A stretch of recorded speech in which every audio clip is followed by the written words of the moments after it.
Magandang araw po, welcome po sa aking channel, Love9 TV. Patalasasan po, meron po ba kayong mga properties na napapabayaan or non-performing assets? Plan nyo ibenta, pero wala kayong oras sa pagbenta nito.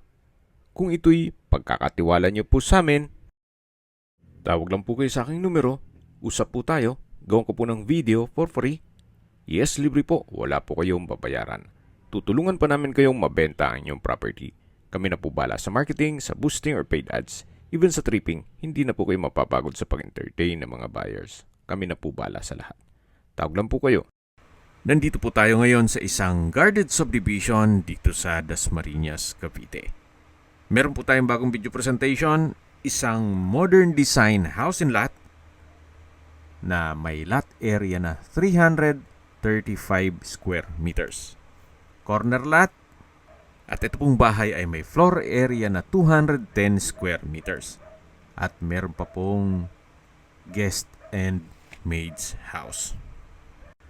Ito po'y dream house at owner's built.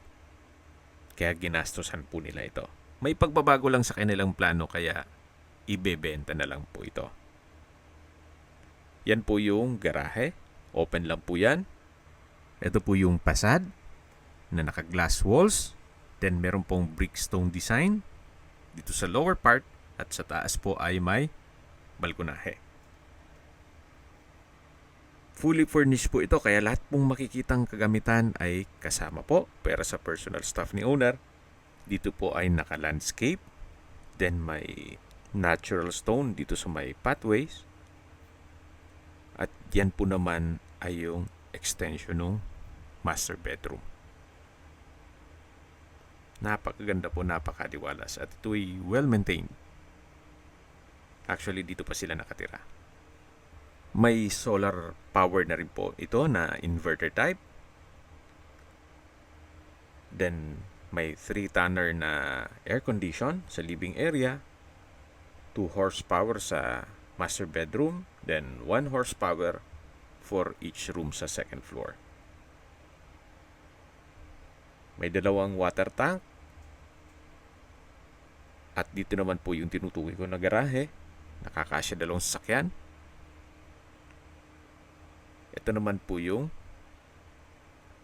another structure na kung saan pwede pong gawing guest room. At doon naman sa dulo ay meron pong maid's room. May wooden na swing din po yan. Kasama na po yan. At meron pong setback na paikot naman dun sa service area. Lahat pong kwarto ay may bed frame and mattress na kung saan mga high-end po. Especially dun sa master bedroom worth 200,000. Then yung dining set naman na acacia wood nasa 300,000. At yung tile flooring naman po ay mga nasa 800,000. Premium tiles po ang ginamit nila. Samahan niyo po ako, pasok po tayo. At ito po yung naka-smart door lock. Welcome po dito sa bahay ni Madam at Sir. Naka-double high ceiling. May glass walls and windows. Yan po yung sofa set na customized po yan. Na kung saan nasa 200,000. Then may chandelier. Naka-ceiling panels. Ito pong TV ay 85 inches po. For free na po yan. Then meron din pong display rack at drawer. May mga ilang personal stuff si owner na syempre hindi nila isasama. Yan po yung master bedroom. Mamaya ikutan natin yan. At dito po sa living area ay meron pong 3-tonner na inverter type air condition. Ito naman po yung dining area na may chandelier.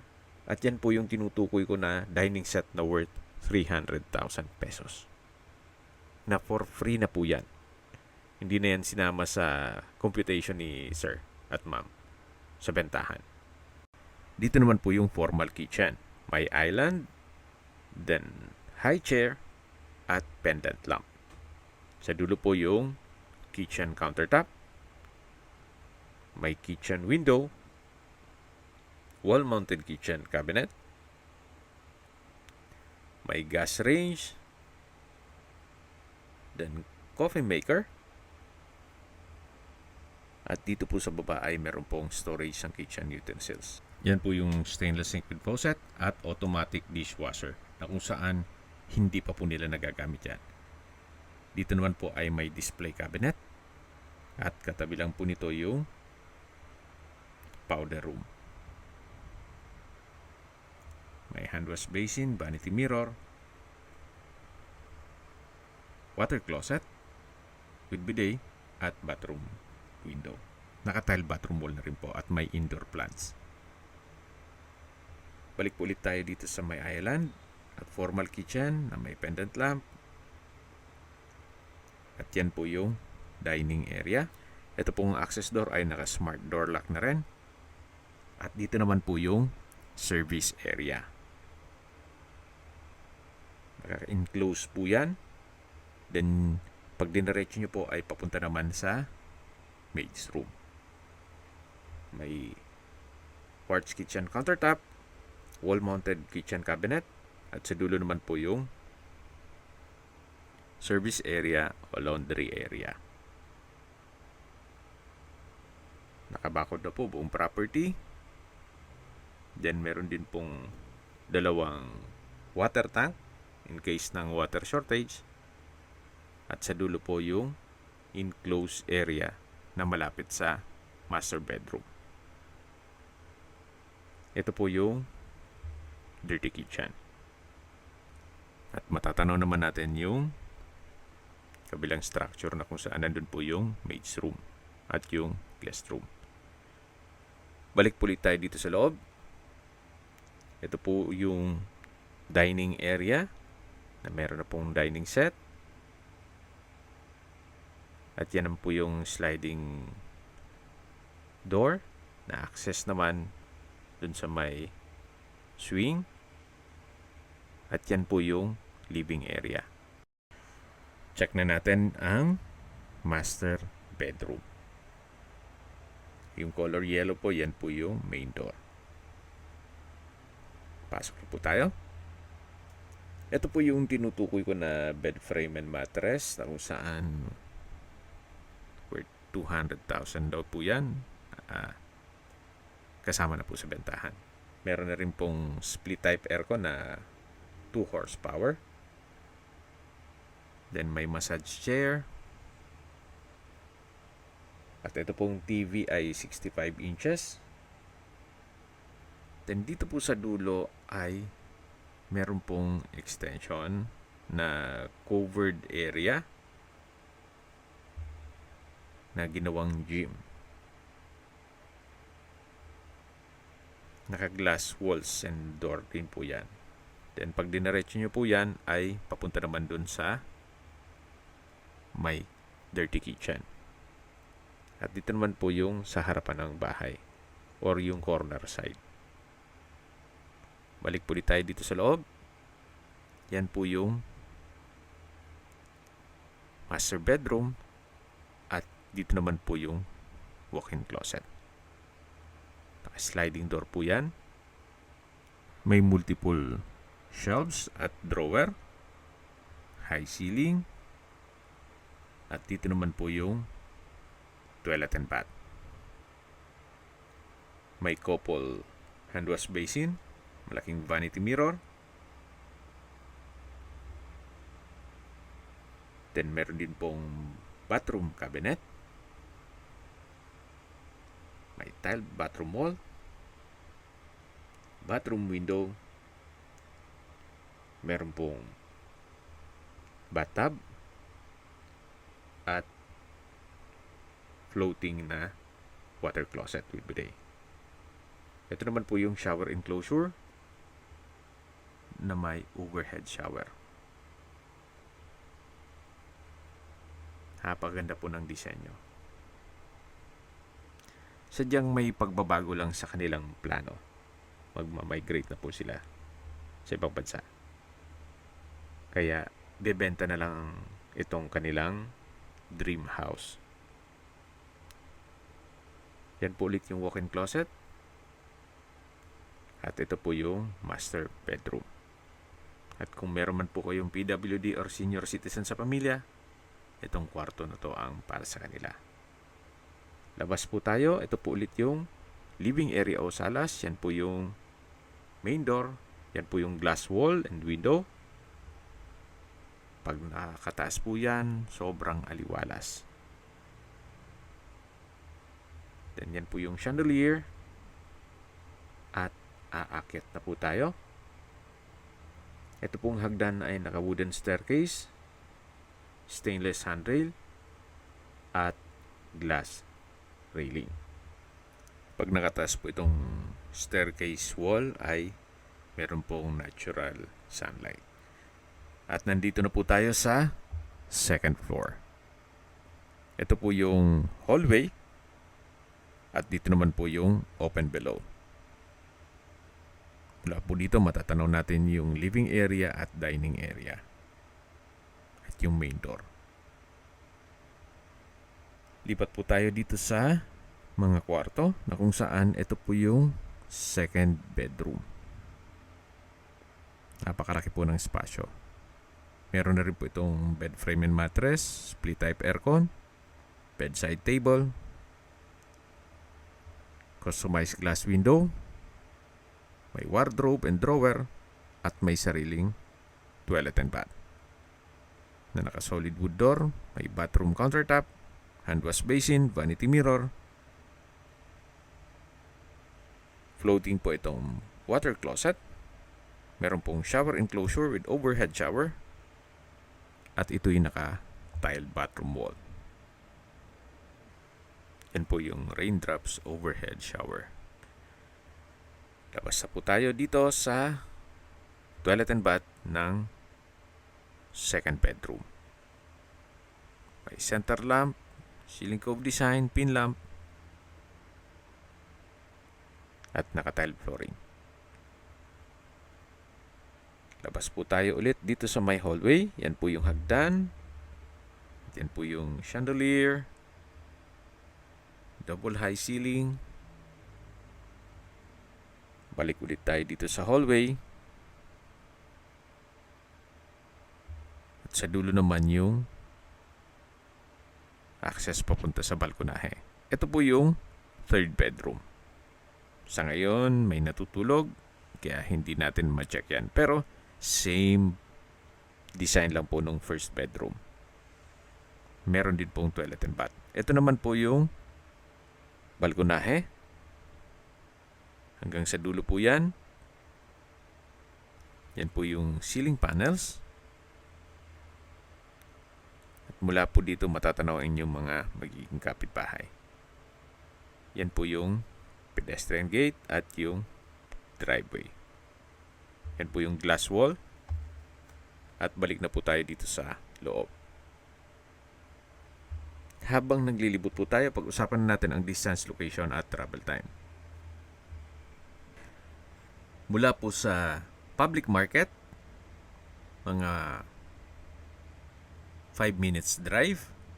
Then mula naman po sa De La Salle University, ang distance is 1.6 kilometers at ang travel time is 5 minutes.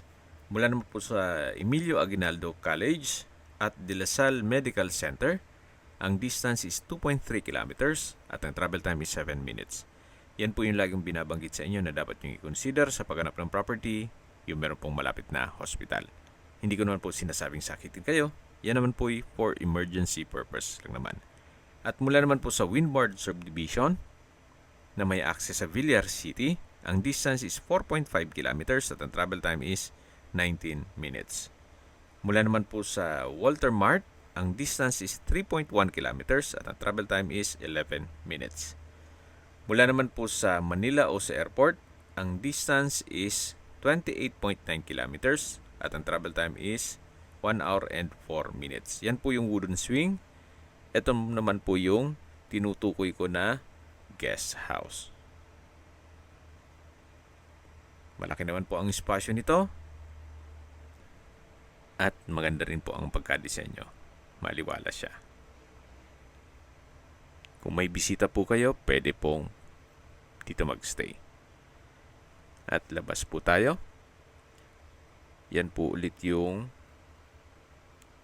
access door papunta sa dining area. At dito naman po yung maid's room. Naka-glass wall and window rin po ito. Then sliding po itong pintuan. Check po natin. Meron pong double deck dito. At wardrobe. Malaki naman po ang espasyo din. Kaya komportable naman. Naka-tile flooring at maayos naman po ang pintura ng ceiling at wall. Ito naman po yung back view ng bahay na kung saan naka-glass walls and windows din po. So, glass house po siya. Napakaganda at halata pong hindi siya tinipid. Yan po yung dream house ni Ma'am at Sir. Wala naman po dito, matatanaw nyo yung garahe at yung main gate. Okay, sa presyo na po tayo. Binebenta po ito ni owner sa halagang 19.8 million pesos net. Ibig pong sabihin, si buyer na po ang sasagot sa lahat ng taxes at expenses with regard to documentation. Fair deal na rin po. Yan po. Napaganda po ng disenyo, modern design na glass house.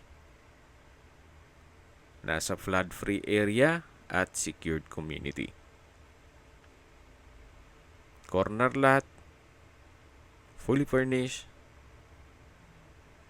Mapapawaw po kayo, especially pag actual nyong mabisita itong property. Kung may mga katanungan po kayo, tawag lang po kayo sa aking numero. At sa mga kababayan naman natin nasa ibang bansa, meron po akong WhatsApp, Viber at Telegram.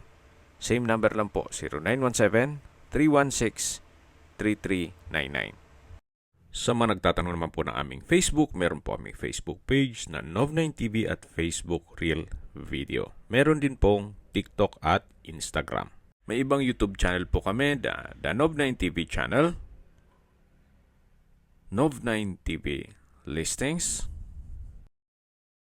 Nov9TV On The Spot, Nov9TV Updates, at Nov9TV House Rental. Sana po naibigyan nyo ang video presentation. Paki-like and subscribe na lang po sa aking channel para ma-update din po kayo sa aking future listings. Kung sakali po hanap nyo yung mas malaking sukat ng lupa, meron din po kami ibang listings na pwede nyong pagpilian. Huwag po kayong mag-atubiling tumawag sa amin. Then, let us know your budget para malaman namin kung anong property pwede naming ilog sa inyo. Sa lahat pong viewers, subscriber at nagtiwala po sa amin, salamat po sa suporta. Ingat po kayo lagi at yung pamilya. Maraming salamat po.